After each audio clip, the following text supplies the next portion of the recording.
বিজেপির পর কংগ্রেস অফিসে উপস্থিত চাকরিহারা শিক্ষকদের 20 জনের প্রতিনিধি দল। এবার কংগ্রেস অফিসে চাকরিহারাদের একাংশ তারা বিজেপির পর কংগ্রেস অফিসে তারা গেল, চাকরিহারাদের একাংশ চাকরিহারা শিক্ষকদের 20 জনের একটি প্রতিনিধি দল তারা এই মুহূর্তে কংগ্রেস অফিসে গিয়েছিলেন। আমরা দেখতে পাচ্ছি সেই ছবি। আমরা জানি যে শিক্ষামন্ত্রী ব্রাত্য বসুর সঙ্গে দেখা করার আবেদন নিয়ে চাকরিহারা শিক্ষকরা তারা কিন্তু মেল করেছিলেন। সেই মেলের কোনো রকম কিছু ইমেল মারফত কোনো উত্তর না পাওয়ায় তারা হাতে লেখা চিঠি দিয়েছিলেন সরাসরি গিয়ে, এবং তারপর আমরা দেখতে পাচ্ছি যে চাকরিহারা শিক্ষকরা বিজেপি অফিসে গিয়েছিলেন এবং বিজেপি অফিসের পর তারপর কংগ্রেস অফিসে চাকরিহারা শিক্ষক শিক্ষিকাদের একাংশের প্রতিনিধি দল তারা গিয়েছিলেন। দেবারতী ঘোষ আমাদের প্রতিনিধি রয়েছেন এই মুহূর্তে আমাদের সঙ্গে। দেবারতী, আমরা দেখেছি যে ব্রাত্য বসুর সঙ্গে দেখা করার জন্য, শিক্ষামন্ত্রীর সঙ্গে দেখা করার জন্য প্রথমে ইমেল মারফত চিঠির কোনো উত্তর না পাওয়ার পর হাতে লেখা চিঠি দেওয়া হয়েছিল। পরবর্তী ক্ষেত্রে বিজেপি অফিসে চাকরিহারাদের একাংশ, পরবর্তী ক্ষেত্রে কংগ্রেস অফিসে চাকরিহারাদের একাংশ যেন তেন প্রকারেণ প্রত্যেকের নজর করা এবং তাদের যোগ্যদের তালিকায় অন্তর্ভুক্তি করা, এই লক্ষ্য নিয়ে সব জায়গায় কিন্তু দুয়ারে দুয়ারে পৌঁছচ্ছেন চাকরিহারাদের একাংশ। প্রশ্নটা যদি আরেকবার বল। দেবারতী, আমার তোমার কাছে প্রশ্ন ছিল যে আমরা দেখেছিলাম যে এর আগে শিক্ষামন্ত্রী ব্রাত্য বসুর কাছেও ইমেল মারফত চিঠির উত্তর না পেয়ে তারা কিন্তু হাতে লেখা চিঠি দিয়েছিল দেখা করার জন্য।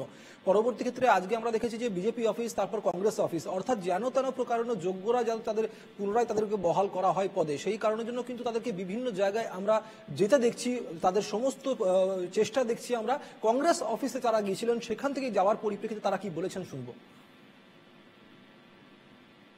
দেখো, তারা আজকে প্রথমে বিজেপি অফিসে যান, যদিও বিজেপি অফিসে তাদের সেখানে কোনো রকম তাদের সঙ্গে দেখা করার সেরকম কেউ ছিল না নেতৃস্থানীয়।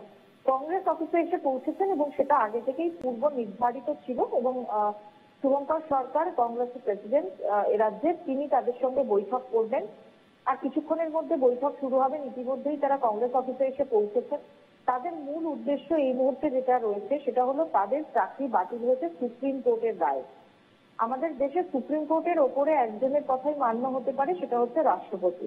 তারা চাইছেন যে এই বিষয় নিয়ে তারা রাষ্ট্রপতির দ্বারস্থ হতে, রাষ্ট্রপতির সঙ্গে দেখা করতে এবং রাষ্ট্রপতির কাছে তাদের যে দাবি দেওয়া, সেই দাবি দেওয়াগুলো তুলে ধরতে। এবং সেই রাষ্ট্রপতির কাছে দেখা করার জন্য তারা চাইছেন যে যদি কারোর কোনো সাহায্য পাওয়া যায়, যারা এই পথটাকে সুগম করতে পারেন, যারা এই পথটাকে মসৃণ করতে পারেন। সেই কারণেই তারা বিজেপি অফিসে গিয়েছিলেন, কিন্তু কারোর দেখা পাননি।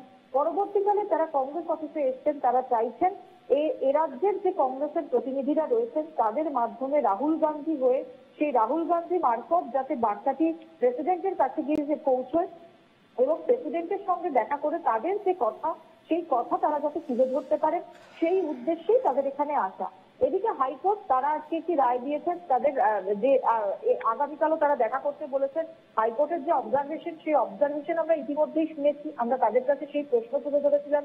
সুমন বিশ্বাস আন্দোলনকারীদের পক্ষ থেকে আমাদের কাছে বক্তব্য প্রদান করেছেন। তিনি বলেছেন যে আন্দোলন আরো কঠোরতম হবে, কারণ তাদের পেটের জয় এটা।